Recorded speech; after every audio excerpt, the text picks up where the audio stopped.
Okay, welcome back. Thanks for joining again. We are going to be talking about muscle physiology, and now we're talking about the types of contraction. Before we spoke about the properties of muscle, one of them was contractility, and what I said about contractility was that muscles have the ability of generating tension. When muscles generate tension, if it generates tension that exceeds the resistance or the weight, the muscle will shorten, meaning the origin and the insertion of a muscle will approximate each other. When the origin and insertion approximate each other, we call that the positive contraction or the acceleration phase. And I'll show you in a visual what a concentric contraction looks like. In fact, I could do that now.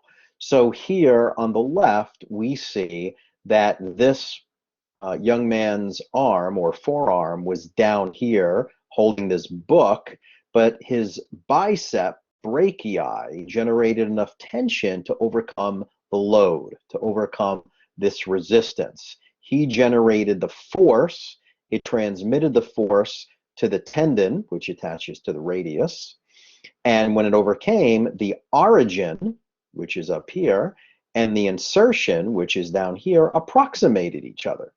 And you have a concentric contraction, creating movement. Eccentric contraction is when the tension is less than the load and the muscle elongates. So the origin and insertion in this case are moving further apart. We call that the negative or the deceleration. So here, after we brought the book up, so let's start in this position, the book is up here, you're now slowly lowering it at a pace that's slower than gravity wants to take it, right? If this was too heavy, boom, it would just fall down. That's not an eccentric contraction. Eccentric contraction is when you lower this at a slower pace than that of which gravity wants to take it. You are in control of this elongation phase. So again, the origin of the biceps, which is up here, because it's on the supraglenoid tubercle and the coracoid process, right? The short head of the biceps is on the coracoid process of the scapula, and the long head is on the supraglenoid tubercle. The long head travels through the bicipital groove, and then both heads insert on the radial tuberosity. So origin and insertion are moving further apart. A little trick here, E for elongation, right? Eccentric, elongation. The muscle is elongating. Now keep in mind, it's only elongating back to its resting state. You're not elongating it from anatomical position and beyond, because that creates a tear or a rip in the muscle. Okay, and the third type of contraction is an isometric contraction. Isometric means same meter, there's no change in length, so the tension is never strong enough to exceed the resistance, and there's no change in the joint angle. So here, this person is just holding the book. Or think of it as pushing against a wall or pushing on a parked car. Your body is generating muscular tension, but it's never strong enough to exceed that resistance or the load that you're trying to move. But yet you can feel tension generating throughout your body. And again, there's no change in the joint angle. Okay? So concentric, eccentric, and isometric. We use eccentric contractions in neuromuscular rehabilitation or neuromuscular re-education. If someone had, let's say, rounded shoulders, and we want to elongate this rounded contour of the shoulders coming forward because they're texting all day or they're driving a car all day. If you think of it, we're always in a forward type of movement. You would want to elongate the muscles that are on the anterior, and then you want to strengthen the muscles on the posterior side.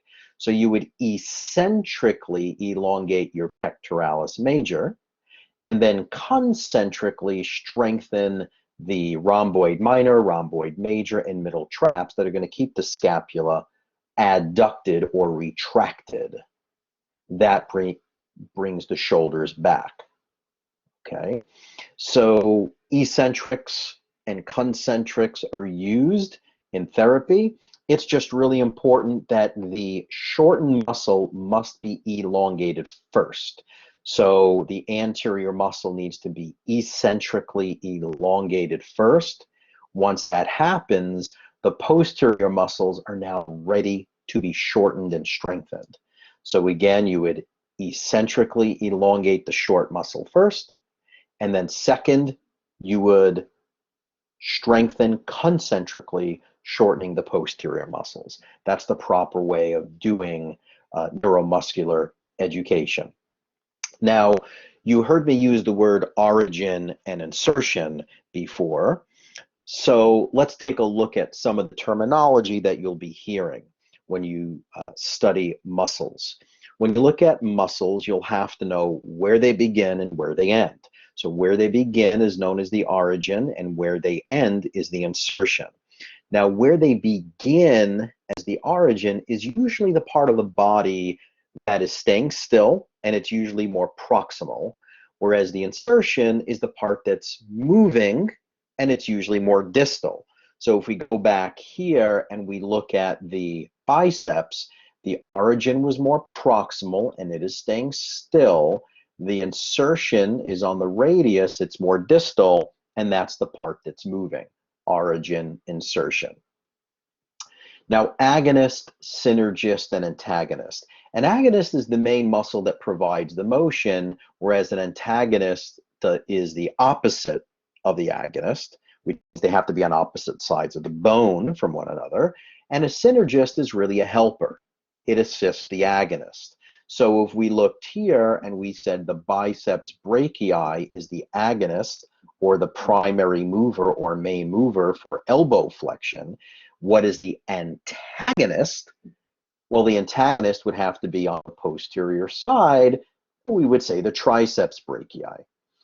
If we asked for a synergist to the biceps brachii, I could say the brachioradialis, that is an elbow flexor or forearm flexor, and I could say the brachialis. So you have to understand some other terms, right? This is the arm, this is the forearm. This is also known as the shoulder. This would be the elbow.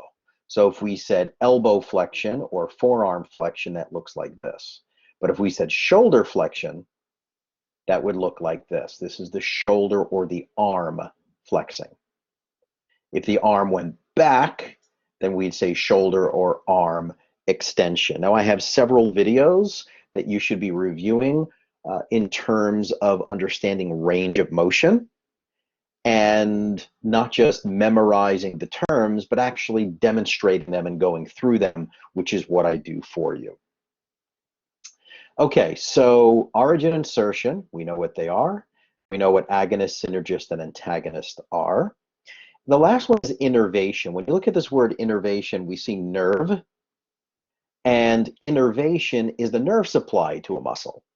Now, muscles of the upper extremity, meaning everything from the shoulder down to the fingers, those muscles are innervated by the brachial plexus. When you cover neurology, you'll be going through this. The brachial plexus originates in the neck from C5 to T1. That means C5, C6, C7. There's only 7 cervical vertebrae, but there are C8, there are 8 cervical nerve roots. So it would be from C5, C6, C7, C8, and T1 nerve roots. And the muscles of the lower extremity, from the hip down to the toes, these muscles are innervated by nerves that come from the lower back. One of those is referred to as the lumbar plexus, which is L1 to L4 nerve roots, and the sacral plexus, which is L4 to S4. Okay, when we come back, we'll get more into skeletal muscle tissue. We'll get into some of the microscopic anatomy.